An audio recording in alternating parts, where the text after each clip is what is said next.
Welcome to Bercy, the 16th annual Felice of Supercross and the third and final evening, or should I say afternoon, here in Paris. It's dry and sunny outside. It's been wet for the last 2 days, but at least we've had a roof over our head this time.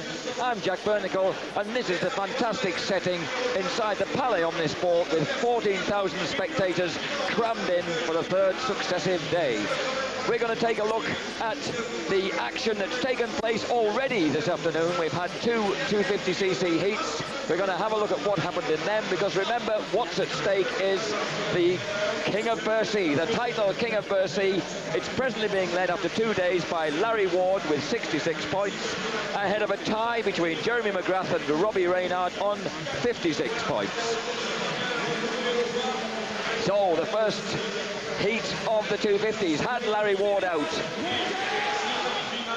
It also had, I think our list is a little bit misleading here, it also had Jeremy McGrath, Reynard, Cyril Port, Mike LaRocco. We'll pick them up as they go along. There's the number 3 bike of the Rocket, Mike LaRocco. There's the number 9 Kawasaki of Frederick Vial. Jeremy McGrath, fastest man in practice, cracked the 52-second barrier, has the inside slot. Behind him, between him and Phil Lawrence, having had a clutch problem during practice, is number 11 Robbie Reynard. Reynard tried to sneak up the inside, and look at the way he has sneaked up the inside. A spectacular second row start for the 21-year-old from Oklahoma. He creeps through into 4th place. The first 6 qualify. So a good start from the second row for Reynard when it looked like he might be in trouble. Second place for Cyril Port. Third place for number 32. A newcomer here, number 32, has driven through the night from Stuttgart, from the Stuttgart Supercross. That's Frenchman Daniel Obelisco. So a bright start from him. Doesn't look like he's been a night without sleep. There he is, number 32, ahead of Reynard, Serge Gudetti, and number 22, Stefan Roncada. Roncada's debut on a Yamaha here. The McGrath leads, then Cyril Port and the Baggies in second place. And Reynard trying to find a way round, or inside, or over the top of, and indeed getting inside number 32, the Obelisk, Daniel Obelisco.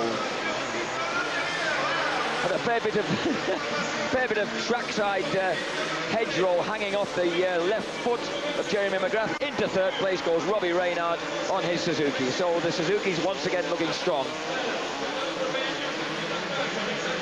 Remember, Reynard's riding a stock 1999 engine. In fact, that stock 1999 bike, except for his own suspension stuck on it. He had drastic clutch problems during practice. They've changed and messed about and tried to get the clutch right again, but it meant that he only really barely had a time that he'd set during practice, hence his second row grid start. McGrath, no such problem. He set a wicked time, broke the 52-second barrier, and he looked incredibly menacing throughout. Very, very swift. He flies very low off the jumps. He actually registered 51.662. The next fastest, Ryan Hughes, 52.09. That's an astonishing gap, isn't it, round here? Whoop. And that was a problem there. Someone was tumbling off as McGrath celebrates.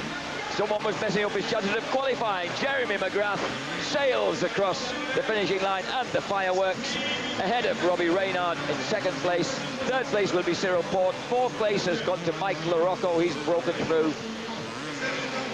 Fifth place, Stefan Roncada. And sixth place, hanging on in there, Daniel Obelisco. So these guys, Pierrick Paget, Factory Phil Lawrence, and in fact Jamie Dobb in 9th place, have to go through to the last chance. Doesn't look too pleased with himself, does he? He's telling Randy Lawrence that he perhaps didn't enjoy that too much. I don't know. McGrath wins it ahead of Reynard, Cyril Port, Mike LaRocco, Stefan Roncada. Dobby there in 9th place. He'll have to go to the last chance. Having scored 10 points in yesterday's final, that's a bit disappointing. And here's a celebration. Celebration time from Jeremy McGrath. Second time out, Larry Ward's down there behind Hughes, Willemijn Button and Maschio and Thierry Bettis, because he didn't set such a good time, in fact, in practice. One man we lost in practice, I have to say, who's been performing impressively and was lying 4th, just 2 points behind McGrath and Reynard in the King of Bercy pursuit. is Mike Brown, the man who's destined to come and race for the cap-pinning Honda team in the UK. He injured himself on the first lap of practice as Jean-Sébastien Roy goes to the front, and Roy is another newcomer. The Canadian Jean-Sébastien Roy, he also has come overnight from Stuttgart, only he really travelled the hard way. He travelled in Alex Hodgkinson's van, would you believe? They arrived at 8 o'clock this morning, so if he can stay awake, then it's made a very, very bright start, the Canadian. Maschio, Ward, and David Willemang are the men in contention behind him. And Ward sticks it up the inside of Maschio. Share that amongst you. Number 10, Jimmy Button's right in there as well. Button, amazingly, has recovered from being landed on by William Paul yesterday in the last chance, and a really destructive crash on the first lap of the last chance. William Paul, unfortunately, hasn't recovered. He got 2 cracked vertebrae, but he's perfectly well and in hospital as David Willemang tries the inside line. Blocks Michael Maschio. Oh, and was that Ryan Hughes? I think that might have been Rhino, completely upended himself on the other side of the Dunlop Bridge.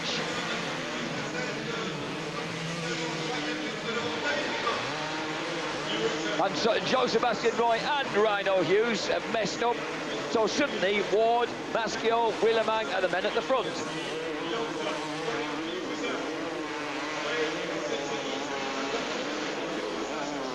Behind them, still in there, number 17, Jean-Sébastien Roy. Don't forget, if he stays within the top 6, he can qualify. He's in 4th place at the moment. David Willemang still going for it. The Frenchman, the 21-year-old, very, very tall, lean boy, in front of his home crowd. Oh, and look at Maschio. He's done a reforward. He blocked Willemang. Is he okay? He's getting up and getting himself into refuge beneath the Dunlop Bridge. Michael Maschio did almost exactly the same as Rodrigue Tang and the 125 rider did on the first night when he abandoned the midships. And it looks as if Button and Willemang are having a bit of a tussle. Now, Jimmy can get nasty on the track, and you never know what he might get up to. And at the moment, he's got David Willemang behind him, and he knows, he should know at least in front of a French crowd, that Willemang will not settle for that placing.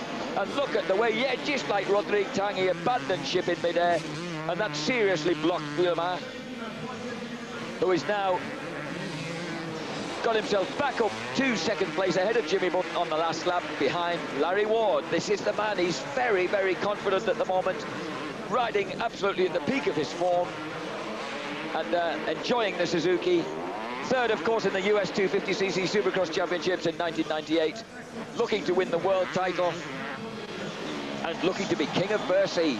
He first won here in 1989. Look at that, the way he's just topping those whoops. I tell you, if you go down beside them, which I have done, it's absolutely terrifying. A, how deep they are, B, how wide apart they are, and C, how fast, aggressive and smooth the good guys go across them.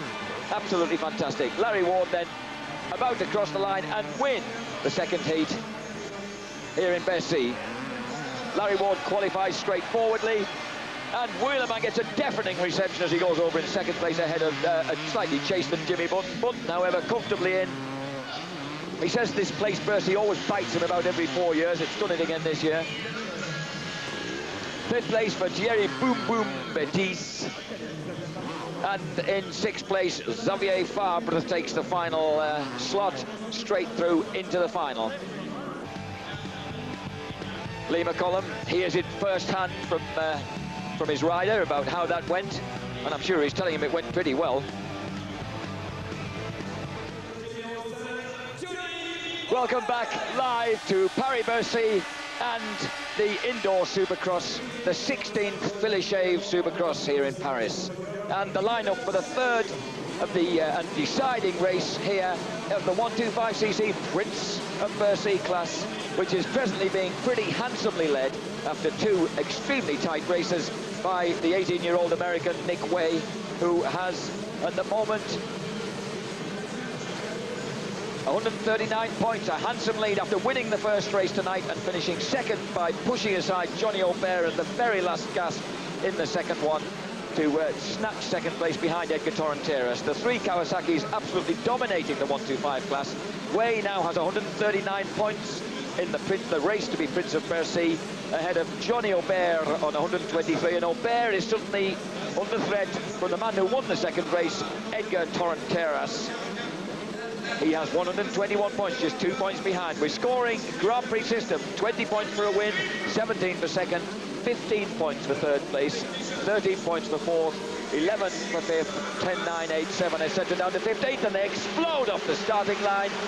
And Torrenteras, he looks as if he might have taken it. He can hold the tight line, but wait, even tighter. What an astonishing move by the American. Moved even tighter than the Spanish guy. And two guys down already, and one of them is Aubert. Oh dear, Aubert is down. And that means that his challenge is well and truly dented right at the outset.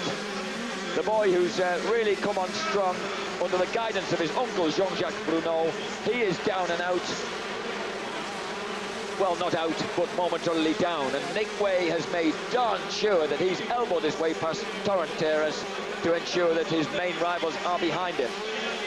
Roderick Tang, number 8, is leading as they break back into the arena. Alongside Torrenteras across the whoops, just losing out to him is the 16-year-old absolute virtual novice at Supercross, and that is Steve Boniface, the European cadet champion, finally nosing into adult competition and finding the competition pretty hot, although he has had a 4th place here on the opening night. And he's holding that 4th place at the moment. Ahead of Andreo and Eric Sobe.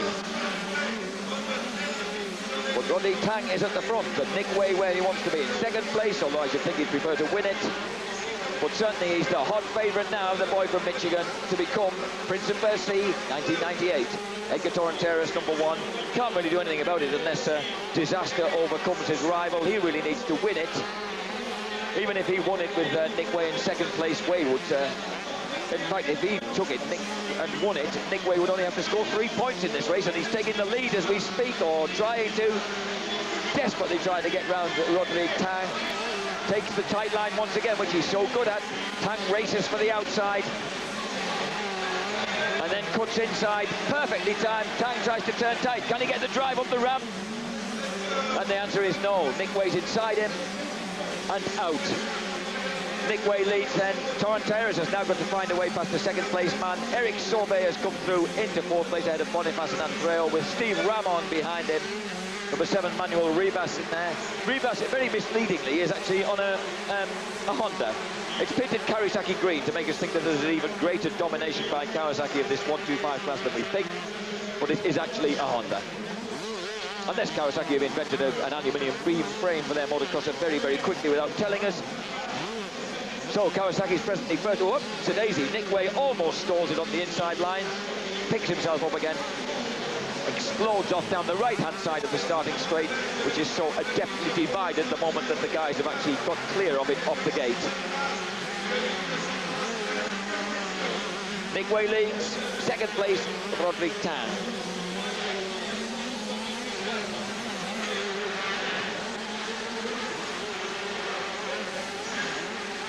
Nick Wey, Roderick Tang, Edgar Torrenteras, not at the moment managed to make any ground. He looks as if he's going fast, but sometimes he just gets a bit ragged, doesn't he? And doesn't actually make the time that you expect him to. Roderick Tang lives in Montpellier in the south of France. Rides a Yamaha from the Rinaldi Research and Development Company, so it's certainly quick, that Yamaha of his.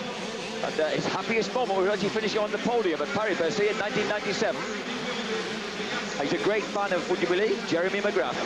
McGrath, incidentally, has his amazing Las Vegas Supercross New York helmet has a flashing light on it tonight. We didn't think he would go one step better than the beautiful paint design that Troy Lee has done on him, but lo and behold, it has a flashing light on the top now. Nick Wey leads, Roderick Tang in 2nd place. And Tang looking a lot better than he has done. Perhaps the track's getting to suit him a little bit more. It is drying out, certainly, because the earth had got very, very wet before it was brought indoors on Wednesday. Oh, and there's just been an awful get-off down in the arena in front of us there. Of number 12, one of the Kawasaki's, biting the dust. And it has got quite dusty, incidentally. It's got a lot dustier than it than it was earlier on because the track has dried out somewhat. But the guys who built it, John Stavinsky and Jean-Luc Boucher, they did have some problems with how wet the main amount of soil was. They've used a lot of cement dust to harden the top, as we watch Steve Ramon biting away at Andriol, trying to get his way past. Ramon's had some pretty drastic offs. He's led a couple of races, but each time he's been at the front, he's crashed. He seems to ride better when he's coming from the back or from mid-pack, so he's probably done himself a favour by missing the start. But here he is in 6th place with 3 laps to go and trying to dive up the inside into the tunnel, but not quite making it.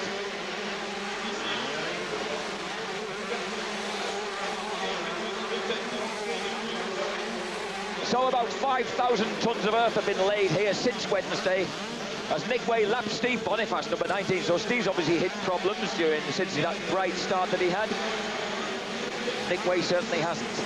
About 5,000 tonnes of earth and a lot of cement dust. An amazing amount of cement dust has been used to create a sort of 6-inch crust, but it has prevented things rutting up a lot. That ramp particularly ruts badly, and down goes number 27, and it must have proven too much for Andreo to try and hold off. Jean-Patrick Andreo trying to hold off Steve Ramon, the Belgian protege of Harry Evans, has finally conceded the place and fallen over. So Steve Ramon in 5th place, and Manuel Rivas on that heavily disguised Honda moves into 6th. Rivas, another of the 16-year-olds, apparently the French Supercross Championship, towards which, incidentally, these 125cc races count for the French guys in them, is not working as well these days. The last couple of years they've had a few problems with the organisation of it, and the federation has struggled a bit. And in fact the Spanish federation has got together a rather better series in the last couple of years, which is why people like Torrenteras and Manuel Rivas are getting so darn good at this game. And Rivas now challenging hard for 2nd place. Heads for the inside, decides against it, rails the outside in Rodrigue Tang's wake as they go into the last lap.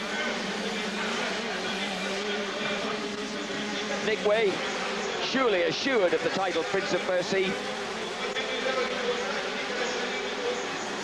Because in fact, if he finishes even in 2nd place and Nick Way falls off, then I'm afraid Torrenteras has not got enough points to pass him. So he'll have to content himself with another victory in the Microsoft freestyle jumping competition.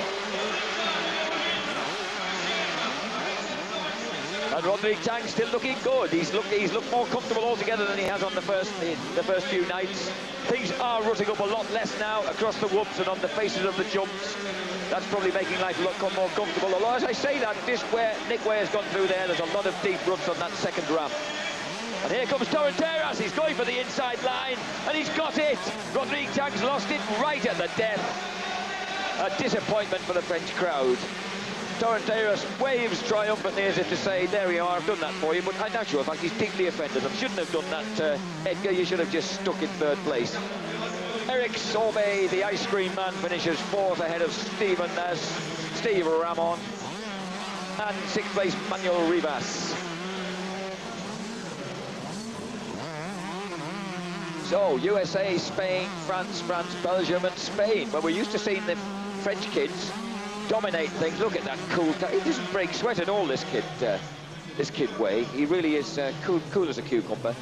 7th place to Sébastien Trottier, 8th place to Mathieu Laloz. But the French kids in the 125 class have got opposition on their hands now. The Spanish boys are pushing through, and the American visitors are always a bit of a pain in their sides, really, aren't they? They sneak across. Do you remember David Pingree a couple of years ago did big time, came across and dominated everything, and look at that, it was actually completely Johnny Aubert's fault, bless him. He got completely sideways and got well and truly hit by everybody who was right behind him. Oh, and that's what happened to the unlucky little Steve Boniface, finding out just how unforgiving life in the adult world can be. And another one. These guys are hitting one another everywhere. Things getting obviously pretty ruthless on the... that was Cedric Malot of Belgium, number 12, who was sticking one on there, and number 26 that Anthony Josselin, who did for young Boniface. So let's create those top views of the understeering bikes accelerating hard onto the start and finish straight. It's the one flat little bit in there. And there we are. Congratulations from Torrenteras to that boy Nick Way. Nick Way, a dead ringer from his mum Beth, who's here accompanying him on his first visit to Europe. Rodrigue Tang, happy to finish in 3rd place, or perhaps would have been happier with 2nd. just wanted to, prove to myself that, I could ride like I know I can. And that time, I got out front and I rode my own race, and it worked out great for me. J'ai pris un super bon départ, et dans ces cas-là, c'est sûr. Well, that's a sort of unpuncturable confidence this young man has. He's won that one in style. He knows he's going to be Prince of Bercy. In fact, already is. And he doesn't even look that bothered about it, does he, really? I wish I could have been as cool and calm as that as an 18-year-old. Here's Edgar Torrenteras and his limited French. À toutes les personnes d'ici, à les personnes de l'Espagne, saludo a Kilómetro 2, César Rojo, a todos los que me apoyan. He's thanking everybody here, as you would expect.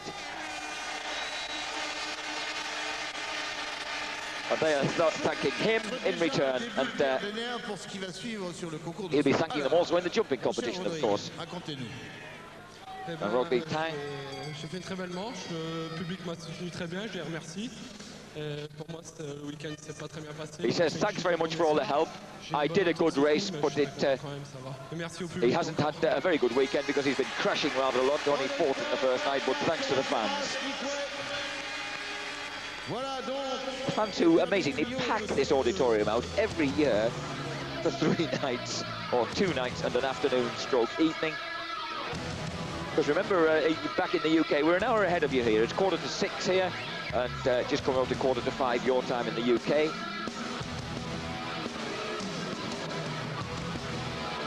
And that's the style of Nick Way on the Pro Circuit split via Kawasaki.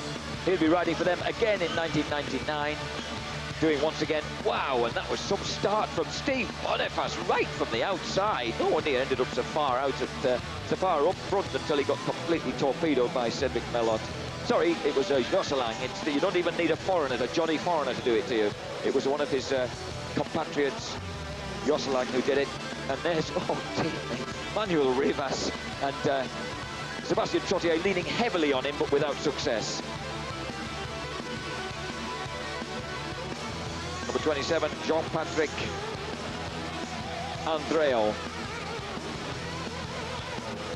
So Nick Way, he moves on to 159 points in the Prince of Bercy contest.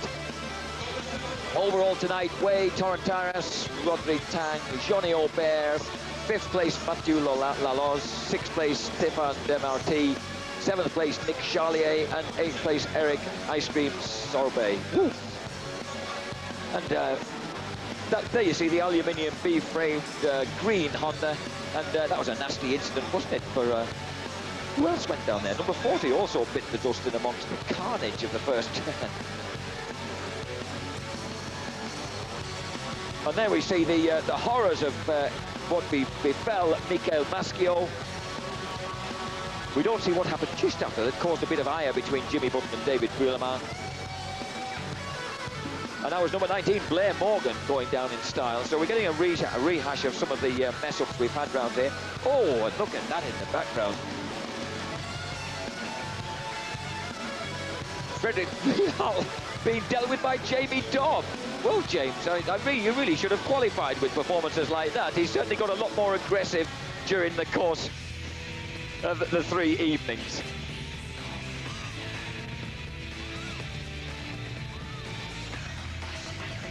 So the general classification then. Nick Way first, Torrenteras second, Rodrigue Tang third tonight, 4th Johnny Aubert, 5th Eric Sorbet, 6th place Steve Ramon of Belgium, 7th place Manuel Rivas of Spain, so 2 Spaniards in the top 8, and Sebastian Trottier in 8th place.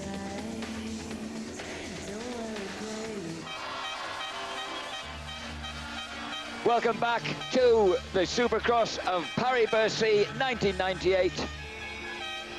And we open up with a general view of the stadium, packed with 14,000 people. We've just glimpsed the crash of Rodolphe Beau, the Frenchman, when he was chasing hard for a qualifying place behind Ryan Hughes in the last chance. He didn't quite make it, he crashed out as you saw, and Ryan Hughes hung on for that 4th place and got himself through in the last chance. We're going to take a look now at the first final of the 250s, which has only really just been happening, and Ryan Hughes lines up with Phil Lawrence. Gudetti, McGrath, Ward, Reynard, Willemang, Port, all the big boys in there, excepting, of course, Mike Brown, who sadly may have broken a bone in his left hand when he crashed on the first lap of practice this afternoon. 14 laps of this 52-second lap circuit. Mike Brown then not with us, and Brown, of course, was a contender for the title of King of Bercy. 54 points, he was in 4th place, just 2 points behind the 56 tie between McGrath and Reynard, and 12 points behind Larry Ward. Larry Ward has 66 points, that's number 4. Number 1 there, Jeremy McGrath, he has 56 points, so he's got a 10-point gap to make up. That is indeed not Larry Ward, but he's suddenly turned into Thierry Boom Boom Baptiste. Baptiste lies in 9th place with 25 points in the contest for King of Bercy. We've got it right now.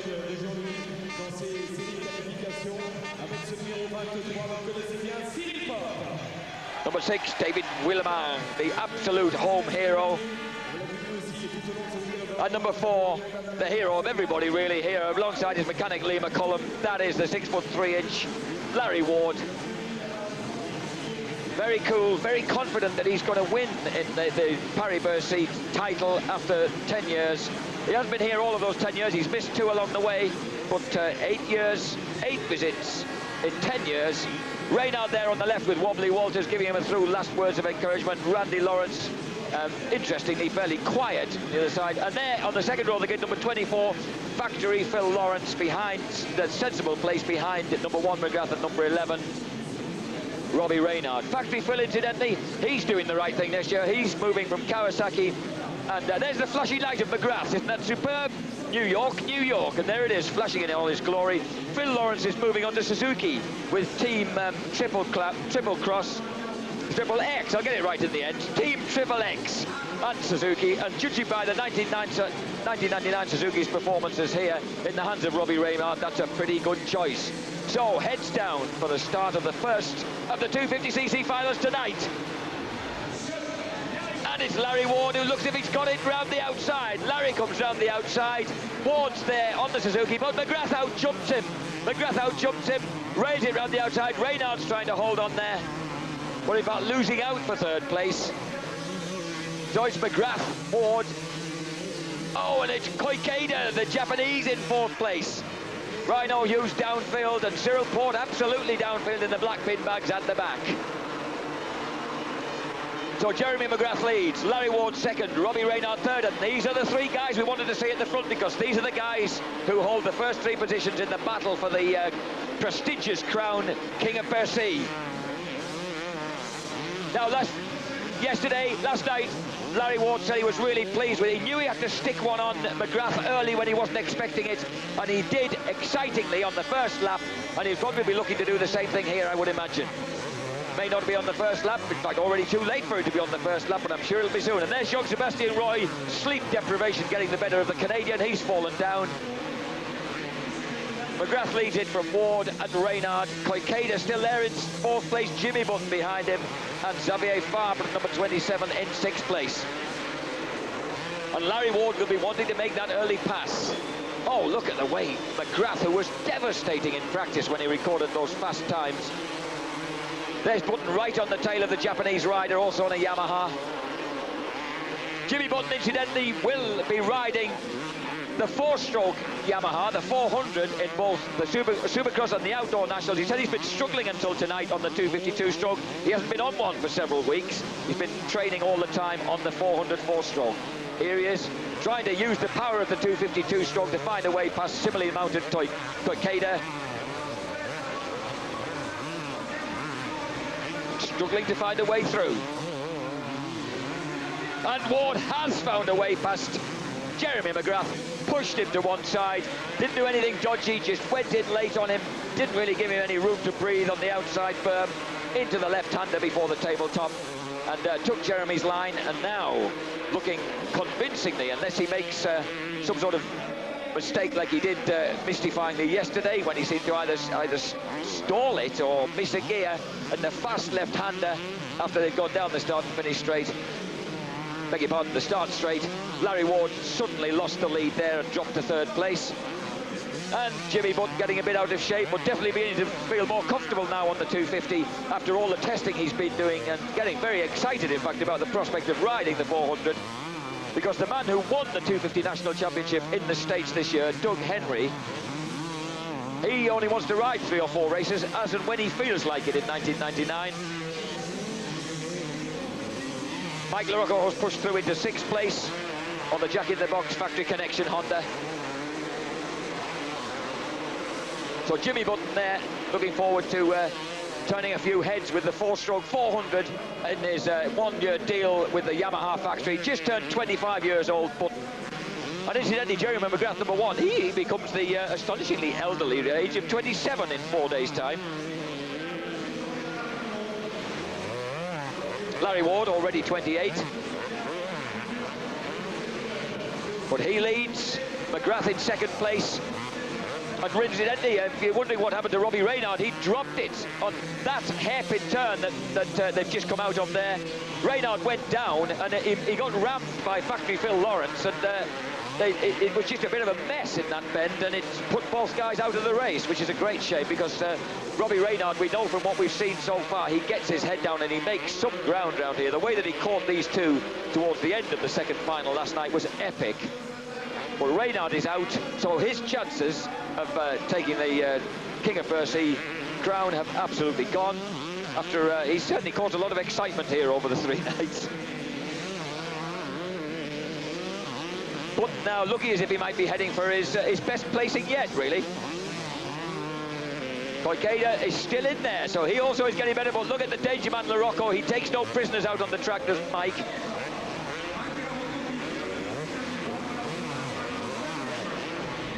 And he's now hunting down Koikeda, and I think hunting is probably the word. The quiet man from Indiana. He isn't quiet when he's out on the track. He lets his riding and his aggression speak for him. He's being urged on there. He doesn't need any urging on.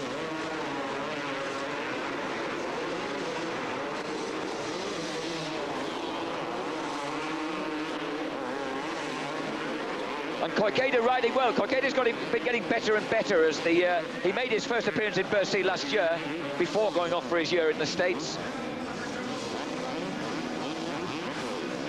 But LaRocco, the threatening LaRocco, comes round him and cleanly takes him. Doesn't need to indulge in any muscle work. Just round the outside, out of the whoops. Mike LaRocco's through. Mike LaRocco, who was, of course, has been both 250cc and 500cc national champion in the States for outdoors motocross. 500 champ in 93, 250cc champ in 94, both for Kawasaki in his factory days. And it must surely be the fastest privateer around. Unless you count... oh, look at this man and then coming through right now, number 18 on the Pamo Honda, beginning to threaten these guys. And that is Ryan Hughes, who's just behind him, David Willemang. David Willemang off a terrible start. Can't make the ground that he used to on the 125s. He could make awful starts and absolutely blitz through the pack. Incidentally, the little Swiss guy, Philippe Dupasquet, whose leg got so painfully caught up at the back, in the back swing arm of that Yamaha of David Willemang's last night. He's okay. He's not riding tonight, but because that leg's a bit sore. But there was no lasting damage done to it.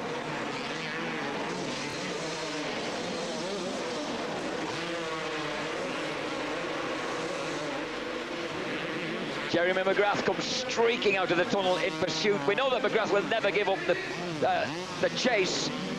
Oh, Ward's getting so confident over those whoops. He wasn't popping them like that last night. That's superb riding. He's taking them in 2. He starts off with 2 triples, so that takes care of 6 of them straight off.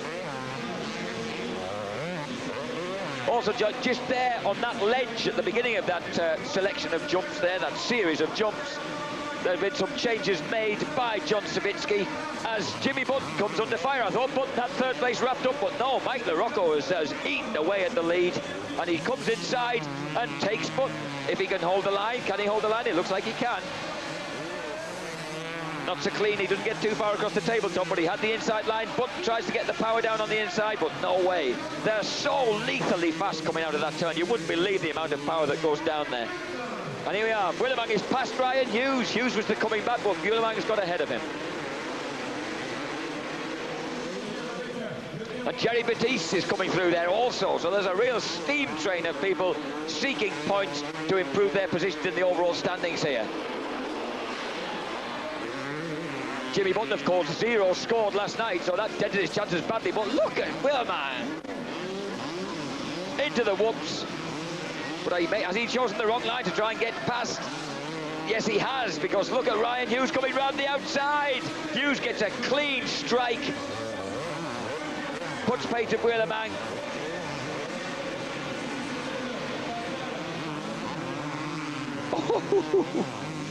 And does a sort of broadside block pass on Xavier Fabre. Hasn't worked yet, Rhino. It hasn't worked yet. Fabre is showing great defensive strength here. Using the track well, the French kid.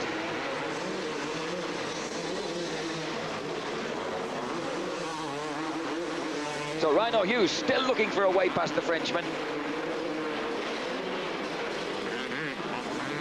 Launching back into the stadium. Rhino loves that left-hand route there, and I think that's why. Whoa, but it came to almost too much of a standstill. Lost his drive across the whoops. Now he tries to go tight.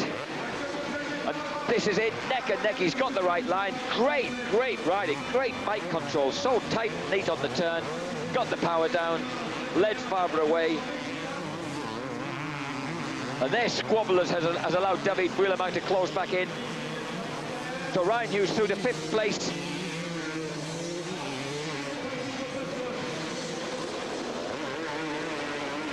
And the French director keeping us pinned to this internecine squabble here. This is a real French warfare with Koikeda caught in the middle of it.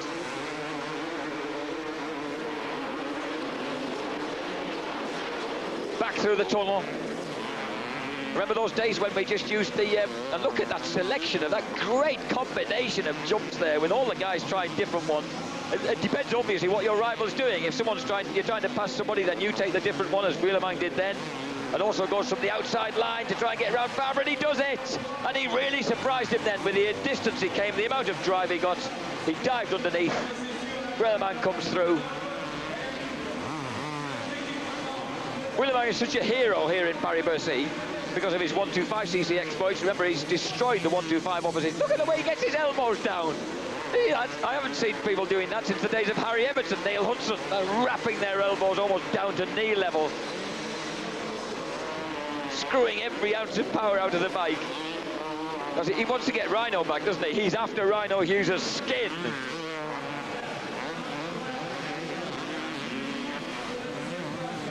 So Ward wins, and Ward looks to me like he's got this wrapped up. He's got away from Jeremy McGrath.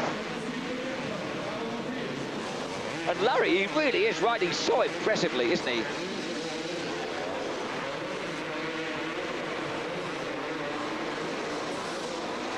Would be a popular win here in Bercy, with all of us, I've got to say. I mean, not just the 14,000 French fans, but all the rest of us here on the media side.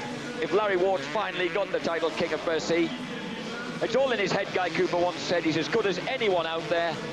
He just needs to be utterly convinced of it. He's certainly been looking utterly convinced of it tonight. McGrath as neat and tidy as ever, but just not quite fighting hard enough, or not quite able to just stay on the same race pace as Larry Ward. Willemang chasing hard, coming back into the arena. Bit of a heavy landing, though, into the middle of the tabletop. He's not as clean on that line as Rhino Hughes, who's used it exclusively and therefore has it absolutely perfectly sorted out. And Xavier Fabre gets in a mess. Oh, he's let Thierry Petit through. Oh, what a shame. The kid's lasted so well and so long and defended his line so strongly. He finally just bobbles on the whoops and allows Petit through.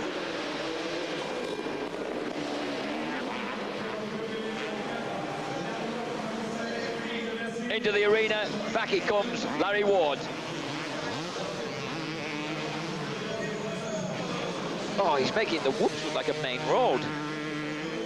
He's got this track so well sussed, and he's still so keen, this guy. He's been racing since he was 6. He's 28 now. First one out in practice every time. Straight out, puts a full quarter of laps in. So keen. Here he goes, across the finish line. Larry Ward wins the first final tonight for the 250s. Second place to Jeremy McGrath. Third place, Mike LaRocco. Fourth place, Jimmy Button. And Rhino Hughes hangs on in fifth place ahead of David Wilman. Wilman gives it big airtime, and they are getting high over there, believe me. That was why that poor lad Rodolphe Bourse had such a big off down there. That's a long drop-off down there if you get it wrong. Hey, and at last he's smiling. Look at that. Those guys are happy, aren't they? Vancouver, Larry Ward. Jeremy, not looking quite so happy. Ward wins it, McGrath second, LaRocco third, Button fourth, and Hughes fifth. The French boys, 6th, 7th and 8th, Willemang, Betis and Xavier Fabre.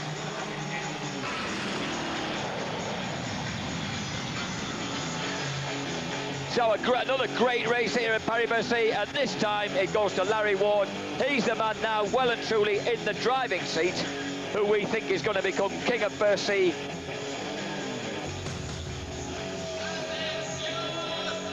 The King of Bercy for 1998. Larry Ward now has 86 points. And look at that slow-mo. Did you see the left hand of McGrath then? I was asking him what on earth he was doing earlier today when he sort of strokes the clutch lever every time he's in the air. And he says what he's doing, he's got a little spin adjuster on the Yamaha clutch. And because it's a brand new clutch, he just doesn't like having any play in it at all. He abuses it so much, he doesn't like having any play in it. He just gives it a quick flick when he's in midair. So there you are, as he said, now you know. And now we do.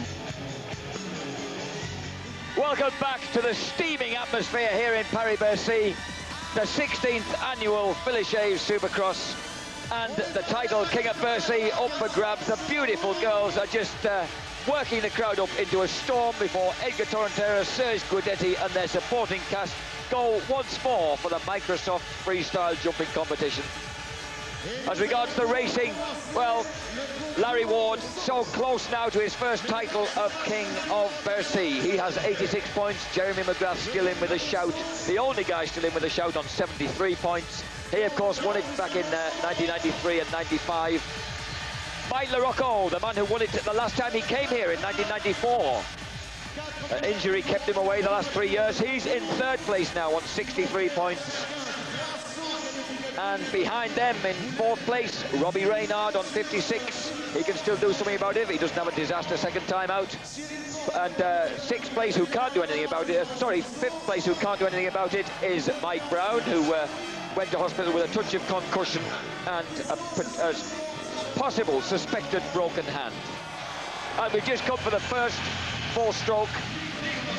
The first four-stroke to enter the Paris-Bercy arena ever, and it's Cyril Porte demoing a Yamaha and giving us the heel clicker in the jump competition. Here he comes again. The door. Pops his feet up on the bars. I think he's running out of repertoire, isn't he, Cyril? Bless him. Incidentally, back on the racing scene, Brown has 54 points, and another fine effort from Cyril Porte on the four-stroke Yamaha. Behind him, Willemang now has 50 points, so Willemang's still in competition to get himself up on the podium there. He could get up into third place. That was a great jump by Cyril Porte. I thought he was just falling off the side of it for a moment then from that camera angle of ours there. Incidentally, seventh, Phil Lawrence has 37 points, Rhino Hughes 36, Jerry Betis. Sorry, Rhino Hughes has 47 points now, Phil Lawrence 37, Jerry Betis 25, and Stefan Roncada behind him in 10th place. Unlucky 13th is Jamie Dobb, who scored all his 10 points yesterday. And there's the great Serge Guidetti. And notice he was a bit quicker this time. After that big get-off last night, he's decided he needs to be a bit sharper and make sure that he's in control of that machine when he actually hits terra firma. And this time, he's well back. Amazingly elasticated hips this guy has. And having crashed doing that last night, no fear. Guidetti does it again and gets his head right back on the rear fender. Or not quite back on the rear fender, but darn near. Right, I don't want to see him doing that again today after the accident last night. I love it. That was a real Rapmobile number, that was one. That was a beauty. Serge Guidetti then. It was almost just like, oh, what on earth do you want me to do next? What a frustration. Bang, take this.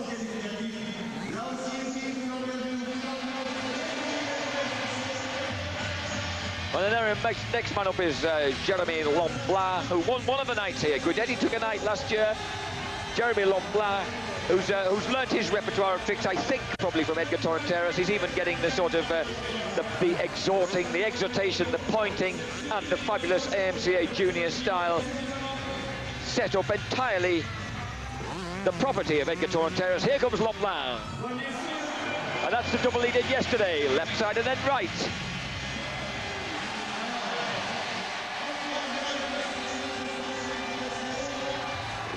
You can catch me that side, you can catch me that side. Give both the photographers on both sides a chance. Lemblin comes round again. Lemblin's actually become he's become more of a jumper than a racer. He doesn't really bother with the races. He's in to do this.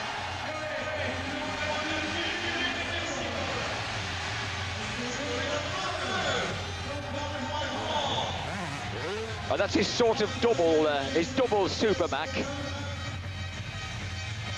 Incidentally, the French never forget nicknames. There's a wonderful banner hung over the side round here near the podium. Super Mac. We've forgotten that was a nickname for McGrath in his early flying days. Oh, and that was a novel one. That was a new one that we hadn't seen before from Jeremy Lemblin. Indeed, hadn't seen from anybody. I like it. That's almost as good as Graham Jarvis and Fujinami, top trials boys, jumping off the back and just holding onto the rear fender. I like that.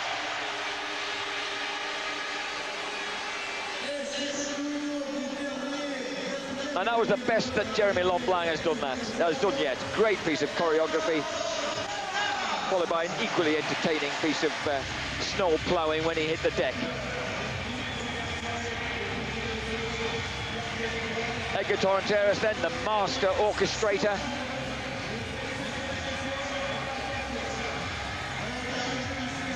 He's extraordinary, isn't he? He never tires of it, because of course he knows it's a new audience every night, and he knows that they're going to get equally wound up. Here he comes. And he does the perfect knack-knack in homage to the inspirational hero, Jeremy McGrath. Get the knack-knack out, well sideways doing it.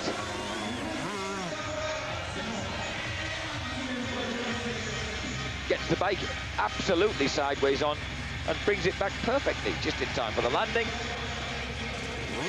Here he goes, the Kawasaki kid.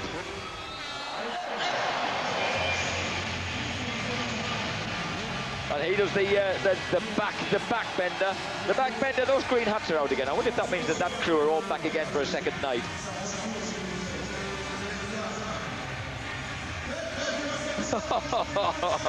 Amazing. Don't do this at home unless you're lying on the rug or the carpet and in comfort. Okay, here he comes again. Always like to take that left-hand line, you'll notice. And that's his double up. Knees under the chin. And then the quick flying Superman behind, trailing behind. I got a feeling that Lemblin might outvote Serge Guidetti in this one. I've always liked what Guidetti's done up till now, but I feel that if he hasn't won it by this evening, his desire might have faded slightly. And Lemblin's coming with a couple of, at least one new trick. And that looked great from down there, didn't it? What a great shot of Torrenteras at his best. He used to do just the first part of that trick, or the second, didn't he? Now he does them equally well, and combines them both in one mid-air flight.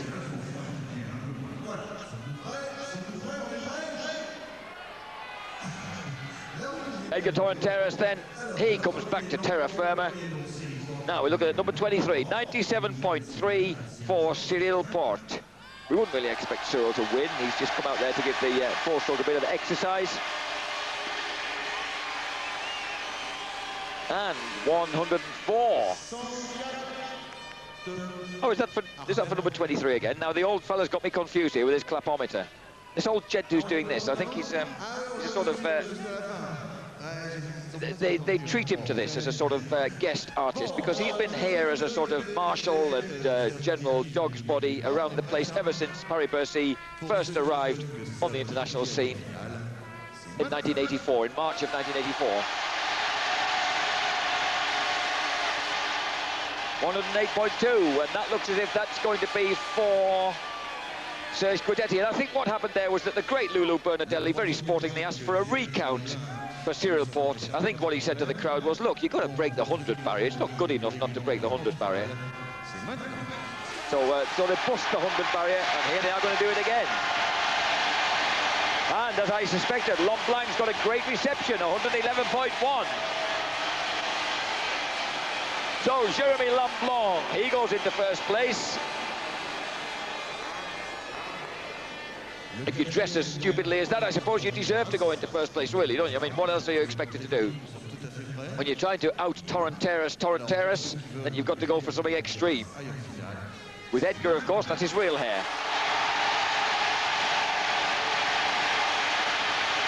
Oh, and for the first time, is that 110? The old boys covered up the... I think the old boys covered up the screen for us. That was rather unfortunate. I think it might have just been 110.7, in which case... 110.8, yes. 111.1. Lemblong has actually managed to out-cheer Edgar Torrenteras, but of course the bit that matters is the final, which is going to happen now. And that's great news for Serge Guidetti, because he can stay in one piece for the 250 final. A sporting clasp of hands, a lurid head of hair or two. And we're going to head for the final of the jump competition, the Microsoft Freestyle, between Edgar Torrenteras and that boy. That's Lemblong.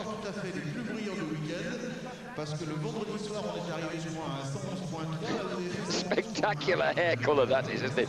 Jeremy Lemblong, he also, of course, 18-year-old. Everybody's 18-year-old in this scenario at the moment. Both these boys, the Frenchman and the Spaniard. Who's it going to be? Well, I think at the moment I might dare to put my money on Lemblong, because he's obviously a quiet word of encouragement for Xavier Oudouard, the man who brings you the Paris-Bercy Supercross every year. We owe a great deal to the French journalist for that. He it was who managed to persuade Johnny O'Mara, David Bailey and the great Rick Johnson, who was then just a kid we'd never heard of on a Yamaha, really, to come over in 1984, March of 1984, right out of the blue at 3 or 4 days' notice, and put on a show we shall never forget. And the crowd have never forgotten it. They've come back ever since. So these guys, they've got... Even though there wasn't a jumping competition again. Great, Lemblong pedalling his moped down the straight, getting the guys on their feet. And that's definitely the Lemblong fan club that have got themselves in the position that he wanted them to be in. That's obviously what's truly inspiring him, isn't it?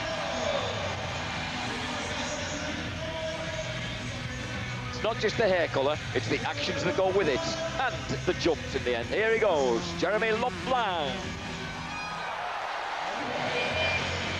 A front kicker, well, you know, not quite as good as that amazing straight legger that Serge Guidetti produced last night, where he went absolutely shot his legs out straight and absolutely together. I like that sort of coordinated choreography. So Lemblong and his slightly baggy pants didn't quite pull it off for me that time, but let's see what he can come up with next. He certainly got the support. He just needs something better than that in mid-air. Here we go. And he tried a one-footer.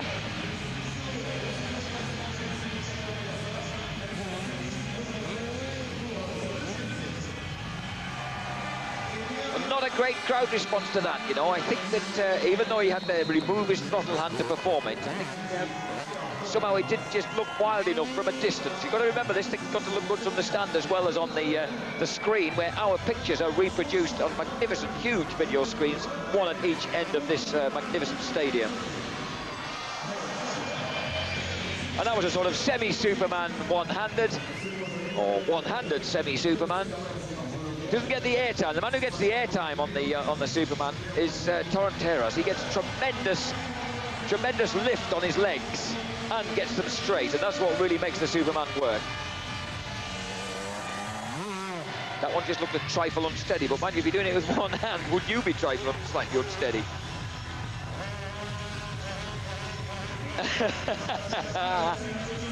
And here he is, Edgar Torrenteras, AMCA Junior all over again, crucifying his Kawasaki. Here he goes. Woo! Yep, well, that's the number one, as far as he's concerned. Oh, that's a great move. That's a great move. Torrenteras, superb choreography. I wonder who teaches him this stuff. And there's the great McGrath t-shirts. See them? Wonderful t-shirts. They've been and introduced themselves to Jeremy in the pitch. They want him to send them a picture. Oh, yes, a great no-hander.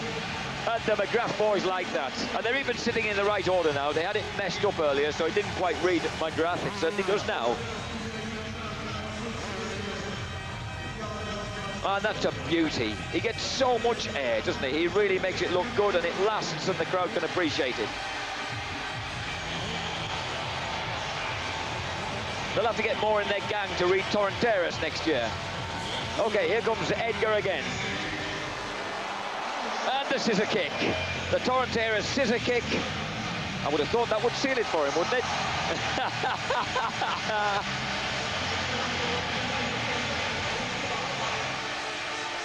Well, he doesn't have to race again tonight, so he knows he can have absolute blinding fun. Energetic Edgar.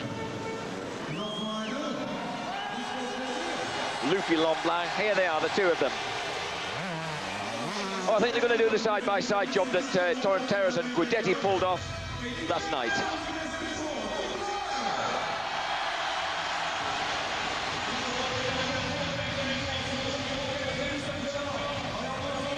Here they go.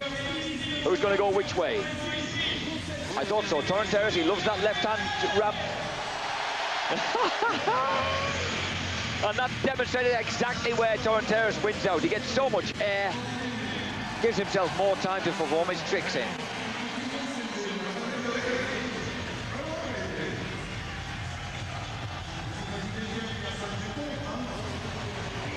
Here he goes again.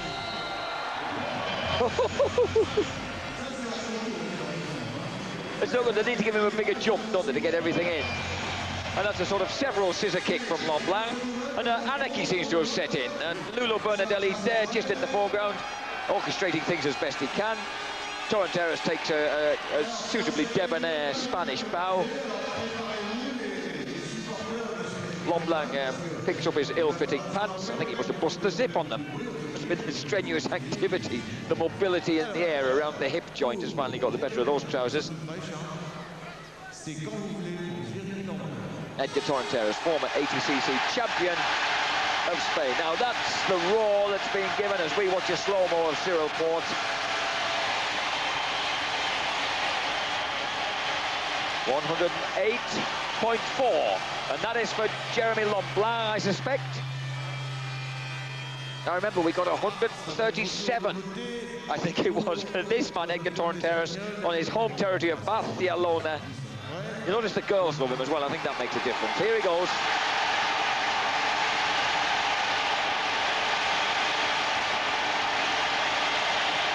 Oh, it's strip-off time. Now, you've got to do this, you see.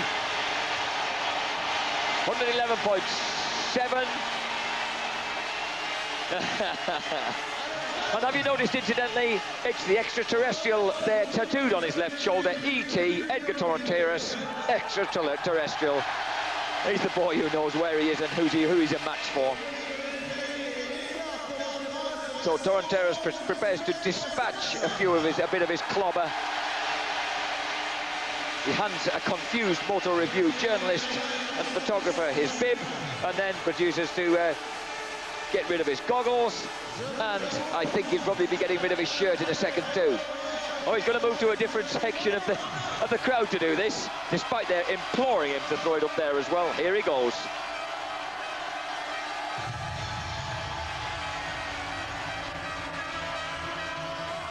A year ago, this boy had the sort of swarthy, black-haired Spanish look you would expect, but things have changed since then, and blonde has become best, so Edgar has gone along with that. Blonde, pink, whatever you choose. I don't know whether he changes the colour of his hair. The Japanese newcomer to World Superbikes this year, Noriyuki Haga, he was changing the colour of his hair between races, which was a pretty novel one. But this guy, he's kept his hair the same for the 3 nights. The crowd love it, don't they? He's obviously got a dancing background. He's obviously been stage struck in his time, probably still is.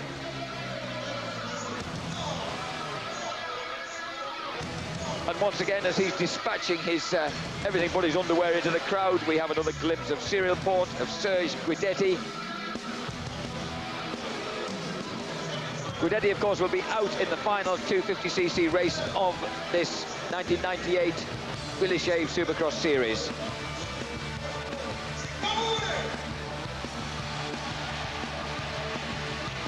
And there's the double left and right from Jeremy Lemblin.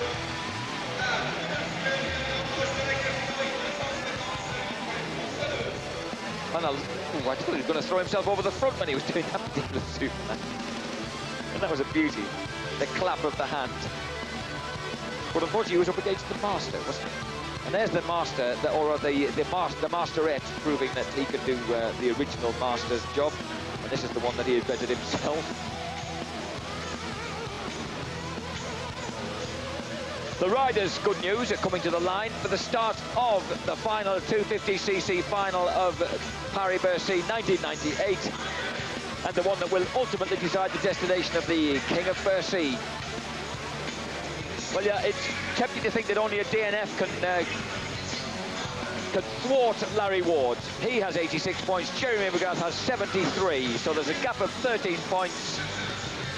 And there's 20 points for a win, 17 for second place, 15 for third place, 13 for fourth place, and 11 for fifth. Mike LaRocco on 63 points. Even if he were to win it, he can't take the title. So this is a straight fight between Larry Ward and Yamaha's Chaparral Yamaha's Jeremy McGrath.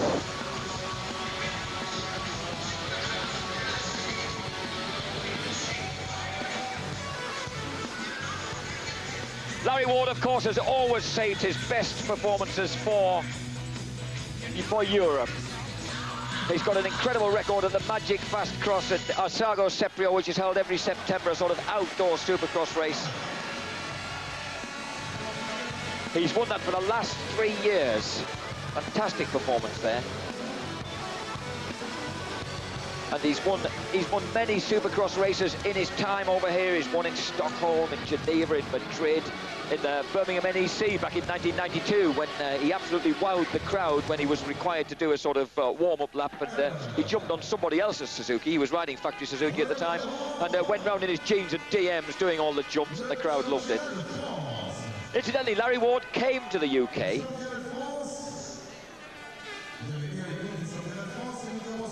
he came to the UK twice when he was a schoolboy, to race schoolboys, when he was 12 and 14. And he won an International Youth Motocross Championship in the UK in 1983. So Larry Ward, the man who's threatening to be crowned King of Bercy, and this is the boy who has been crowned the Microsoft, I beg his pardon, the Microsoft Freestyle Jumping Champion of 1998, Edgar Torrenteras. Every evening belonged to him.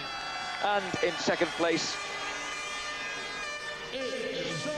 we have Rodrigue Tang, I beg your pardon, Rodrigue Tang getting presented with the award for Prince, who are getting the overalls for tonight for the Prince of Bercy. Johnny Aubert. Aubert, remember, won 2 of the 125cc races on the first night. He's had a great, great weekend.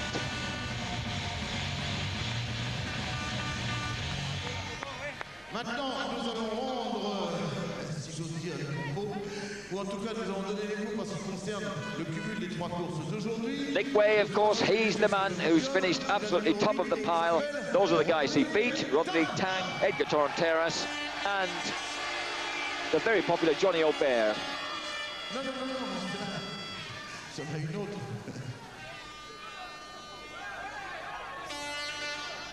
Things have suddenly gone quiet. It's quite startling in this stadium when things go quiet. The amazing introduction where we had the big white limos and everything else coming, the stretch limos and everything else. There's a wonderful moment when Ludo Bernidelli simply calls for silence. Silence. And the whole place does indeed fall quiet. Quite epic. He's a master, almost as much of a master of engineering an audience as Edgar Torrenteras.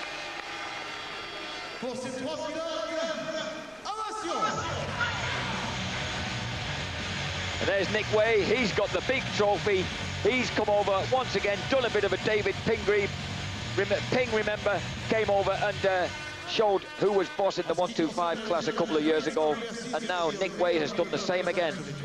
So the Americans still to be feared, the young Americans and old. In fact, in the 250cc class, it's been a bit of a struggle for the 250cc guys, the French guys, to make headway, because this has been a tougher track undoubtedly this year than what we had last year. And now we go into the final. McGrath, Ward, Reynard, Willeman, Port, Button, LaRocco, and the rest.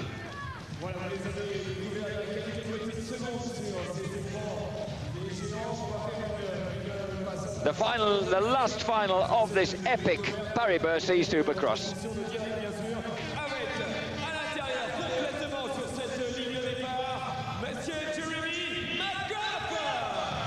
It was back, incidentally, in 1995, just 3 years ago. It doesn't seem that long ago, does it? That David Pingree came over and won 5 races here in the 125, and David Willeman introduced himself in a Kawasaki, winning 1. 8 victories here at Bercy for the man who's appeared here 8 times, Jeremy McGrath.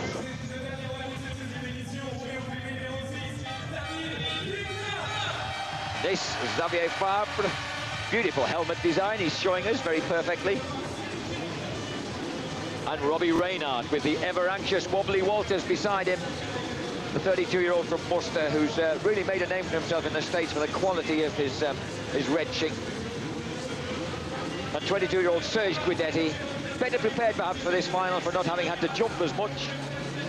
Number 17, Jean-Sebastien Roy. Look at the super tape, the gaffer tape he's put on his number plate. Remember, he was driven through the night trying to grab some sleep in the back of Alex Hutchinson's van, the English journalist van. They came from Stuttgart, where he was racing last night, so it's good to see them make it here. He left a set of contact lenses in Stuttgart, but fortunately had a spare pair with him, so hopefully he can see where he's going. Number 1, Jeremy McGrath. Number 11, Robbie Reynard, and this is it. The gate will drop any second now. It's gone. Up the inside goes, oh, and look at Ward again. Oh, but Ward gone down. Ward hammered into that turn too fast. Joe Bonelli gets the picks, and it's Reynard at the front. McGrath got impeded, but he's still somewhere near there, and Wardy has got so much to do. He's right at the back. But at least he's okay. At least he's racing. And the yellow flag's out, and now it's Cyril Port who's gone down. Cyril Port's gone down. What a mess. But the man who really dumped it big time, Larry Ward, absolutely pummeled into that turn, and finally hit the berm so hard on the outside that he just went down. Robbie Reynard's at the front now. What McGrath needs to do is get to the front and score 20 points and just see how far Larry Ward can get through. This is really opened things up. Reynard, Brian Hughes, who number 18, number 10, Jimmy Button, number 24, Factory Phil Lawrence is up there. Oh, this is great. Robbie Reynard riding that stock 99 Suzuki and loving it. He can't wait to get his hands on the factory tackle. Mike LaRocco behind McGrath. Number 22, Stefan Roncada's in there. He's had a pretty subdued sort of debut weekend on the Yamaha of Troy bike. There he is, number 22. He's getting to grips with it now. Jerry Batiste behind him. Oh, it's really tight. And Jimmy Button threatening Rhino Hughes. And when Jimmy threatens, you know you're threatened. Number 1 now in 4th place, Jeremy McGrath. Beg your pardon, still in 50, still behind Factory Phil.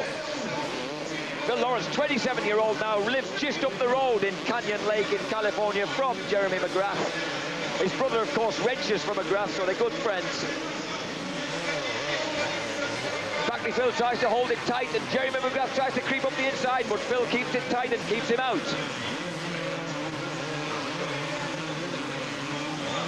This is dramatic stuff. Reynard not breaking away like he has done in the past, although he's just beginning to open up a little bit of a gap now.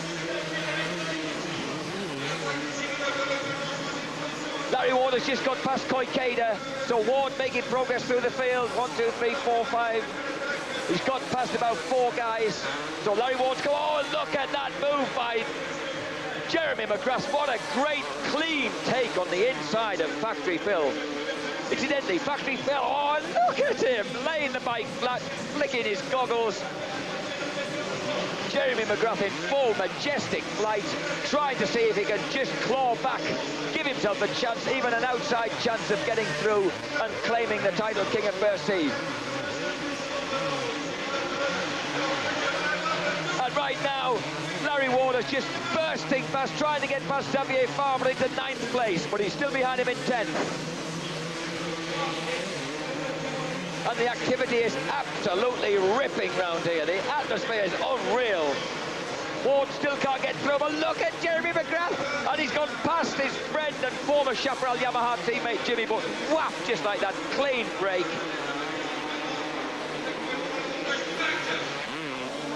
So now up into 3rd place has come McGrath and the Chaparral Yamaha. This is so intense.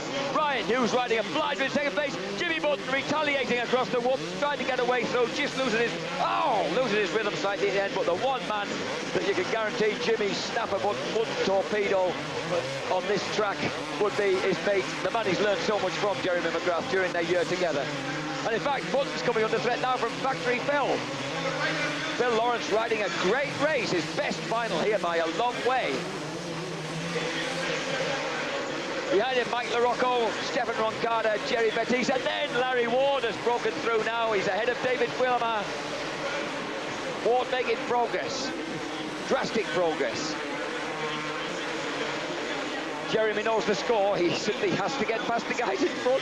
And at the moment, young Reynard has just pulled away a little from these two. He's got about a 50 metres, 3/4 of the way along the whoops as they come into it. And look at McGrath getting his head down and going along the whoops. Garrett cuts for the inside. Has he got it? Oh, he has! What an outrageous move. Now he's got to hold in because Rhino's not letting him go. Wow, what a move by McGrath. Now he's got a clear stretch, it's absolutely clear road ahead of him. Can he do anything about Robbie Reynard, who's been lightning fast but accident prone all weekend?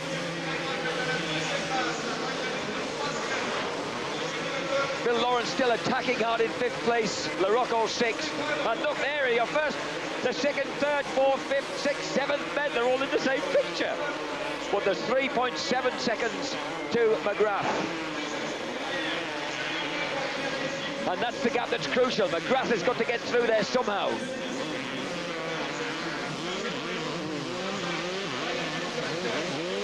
Jimmy Button coming towards the inside.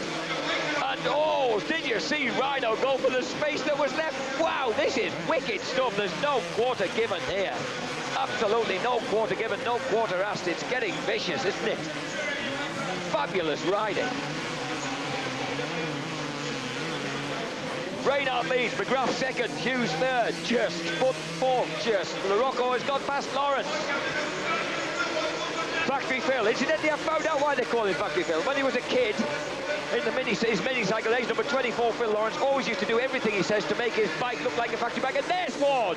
Look at that, Larry Ward between Jerry Bettise and David Willamar. So he's still got his eyes focused, absolutely riveted on that King of Bercy title as he bursts back into the arena. What fantastic riding. You can't believe sometimes the skill of these guys and the composure of them under pressure. David Willamar is not going to just sit back. Look at that, Willamar is past Ward. Willamar inspired by what's the French crowd. Incredible stuff going on here. Willamar trying to bust his way past the almost unbustable Boom Boom Bettise. And there's Robbie Reynard. Don't forget him. At the moment, he's running off at the front. Remember, he's done this and then made mistakes or had slight problems. He never got any practice in because of a slipping clutch during practice. But here he goes. He's leading. There's McGrath 2nd. Rhino is 3rd. LaRocco has got through past Jimmy Button. Phil Lawrence is back attacking Button again. Willamar has got past Bettise. Larry Ward, is Larry Ward doing enough? He's in 10th place at the moment.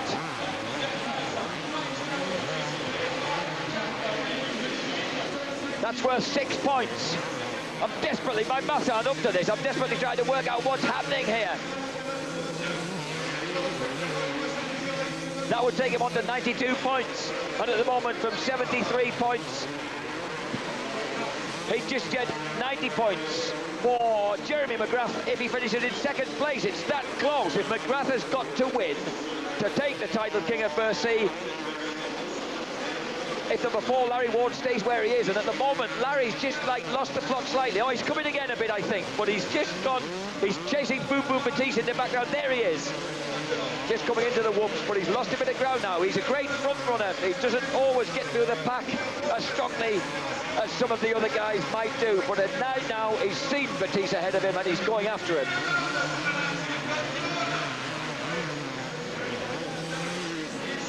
Fantastic riding going on Jimmy Button and Rhino Hughes, and he's put pay to Hughes that time, so Rhino suffers at the hands of Jimmy Button.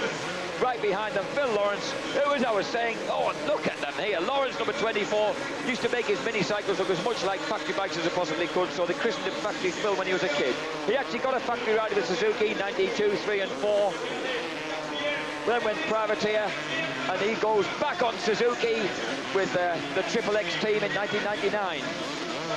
And he's certainly putting on a show on the 250, the 27-year-old from Canyon Lake. Jimmy, oh, Ryan Hughes going back and forth. There's no love lost on this performance. Phenomenal, and David Wheelermang is rousing the crowd with his performance as well. Stefan Roncada has been dealt with. Larry Ward is now within about 15 feet of catching Jerry Batiste, but passing Boom Boom is a slightly different matter.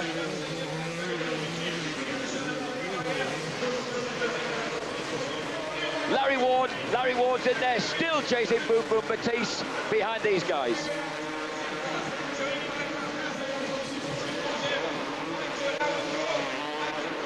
Factory Phil, David Wheelermang, bursting back into the arena. Look at the variety of lines across there. Hughes still takes his favourite one where he lands on that rutted tabletop. And Wheelermang, look how fast he's coming across those. Whoa! And that was Ryan Hughes caught the back end of Factory Phil. It wasn't really his fault. Phil had tried to turn tight right in front of him. Hughes was absolutely on the gas from wide. He just tipped the back of Lawrence's bike, and Lawrence went down on the Kawasaki. And that, of course, has benefited. Some luck has turned Larry Ward's way. I reckon Larry's concentrating on not making a mistake. I think Larry's settling in there. He now knows if he's in 9th place, that's plenty good enough. Gives him that extra point, and as long as his teammate, and you would expect your teammate to hang in there, wouldn't you? And at the moment, Mike LaRocco has become the danger man. LaRocco has really got a head of steam on. The man who won the King of Bercy title last time he was here, Mike LaRocco, the 27-year-old from Indiana, is closing right in on Jeremy McGrath. And that is becoming crucial. Here they are now.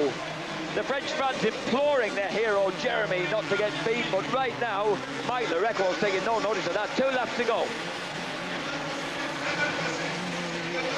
Jeremy McGrath, 5 times US Supercross champion. Remember, he's only riding Supercross next year. He says he wants a summer holiday for a change, so he's just going to ride whatever nationals he feels like, 5 or 6 outdoor rounds, and focus his attentions on Chaparral Yamaha's 2nd US 250 Supercross Championship and his 6th. Still focused, still motivated, fighting off Mike LaRocco there. Wheelermang, meanwhile, is closing right in as they come into the whoops on Jimmy Button, right on his back wheel. There's so much happening. Behind them, Rhino Hughes still fast. Behind them, Jerry Batiste, and then a slightly ragged but Larry Ward hanging in there in front of Stefan Roncada. And all the time, on his last lap, Robbie Reynard. So that would take Reynard up to 76 points. Fantastic performance by him, considering he completely goofed the first final today.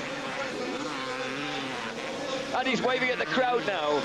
Run, and he's really enjoying himself. Reynard has become a bit of a hero in Paris-Bercy this year. When he came here in 1973 as a kid in the 125 class, after a decent first night, he dislocated his shoulder second time out. Oh, McGrath steers a glorious course veers his way round the attempt of Mike LaRocco to turn tight. And here goes Robbie Reynard, your winner. Second place, Jeremy McGrath, and the fireworks will certainly last for Mike LaRocco. What a race, and behind them, Jimmy Bunn's going to hang on in fourth place. Ahead of an exultant David Wheelerman. Fifth, Wheelerman. Sixth, Hughes. Seventh, Bettis. And eighth place, the King of Bercy for 1998, at last, Larry Ward. What a race we've had.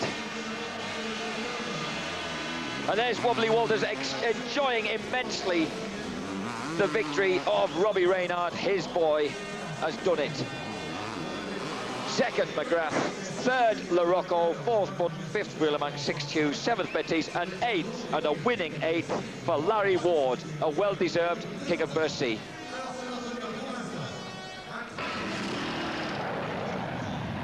So let's take a look at those results again. Now, some of the action that we've been seeing. Look at these guys, and that, I reckon, was a gesture from Jimmy Butt, who just glanced across in mid-air there at number one. Realised it was Jeremy McGrath, his friend and mentor, and decided just to let him slide past. But it wasn't quite enough. 94 points. So Larry Ward gives him the title King of Bercy by 4 points ahead of Jeremy McGrath. I fell twice and hurt my wrist, and I didn't know how I was gonna do out there. And I just got out there and got a good start and just kind of rode my own race and was smart about it.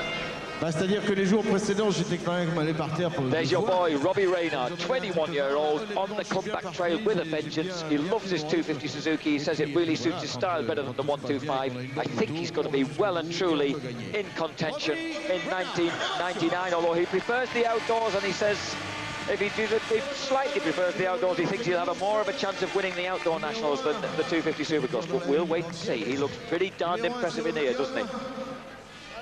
So that's the winner of the final 250cc event of Paris-Bercy 1998, Robbie Reynard, to the delight of his English mechanic, Wobbly Walters.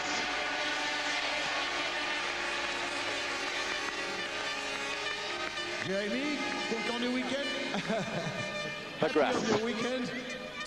Yeah, I'm happy except for Friday night. You know, it wasn't so good. It took me a while to get going. And tonight was okay. You know, I finished 2 seconds, and it's not so bad. I got the overall, and I don't know who's King of Bercy yet, though. I don't know either. Bon, we do. Écoutez, we know it's not you, Jeremy, I'm afraid, and I know you'd like it to be. You won it in 93, you won it in 95. You've missed out on it since, but at least you have a deal to be back here for at least the next 2 years. So Paris-Bercy's not going to be lost to Jeremy McGrath, nor Jeremy McGrath to Paris-Bercy, I'm glad to say.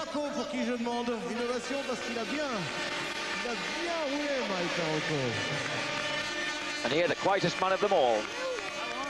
Alors, on est content d'être revenu à Bercy. Happy to be back in Bercy? No. Happy to be back in Bercy. Yeah, actually, it was actually a good track. I had fun, good racing, but unfortunately ended up a little farther back than I wanted to.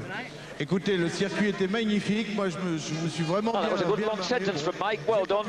He's obviously enjoyed himself out there. He has enjoyed the track, and as I say, he was King of Bercy 4 years ago. It's good to have him back, and that means he's had an uninjured season, 5th in the US 250 Supercross Championship.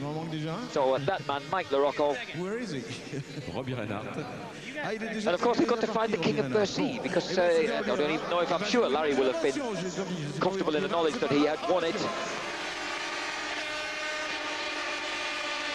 But someone will have to get him up on that podium soon. They're probably still doing the sums, but they can't be any slower than I can. If I figured it out, look at the McGrath supporters. Est-ce que Masquio, Bettis et Wheelerman sont dans le secteur?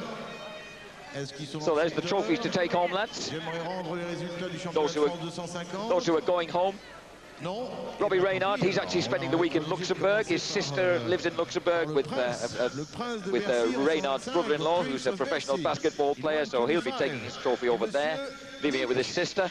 And he'll be getting ready for Leipzig, remember. Leipzig, the third round of the World Supercross Championship, featuring Robbie Reynard and Larry Ward. We'll have that live for you next weekend on Friday night. We'll also have it on Sunday night.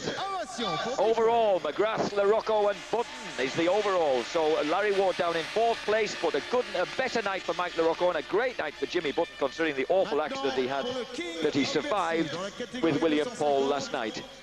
And there's the McGrath, the mental McGrath boys giving it some.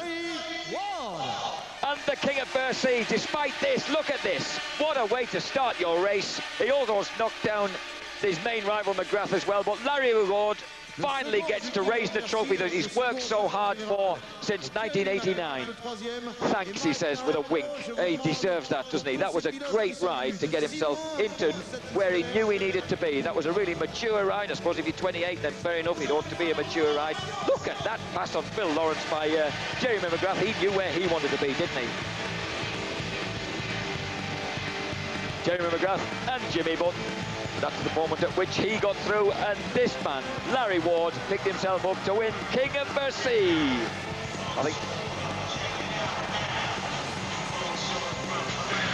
Larry Ward then getting bitten by the King of Bercy trophy. Never has a man deserved it more. Larry Ward, King of Bercy 1998.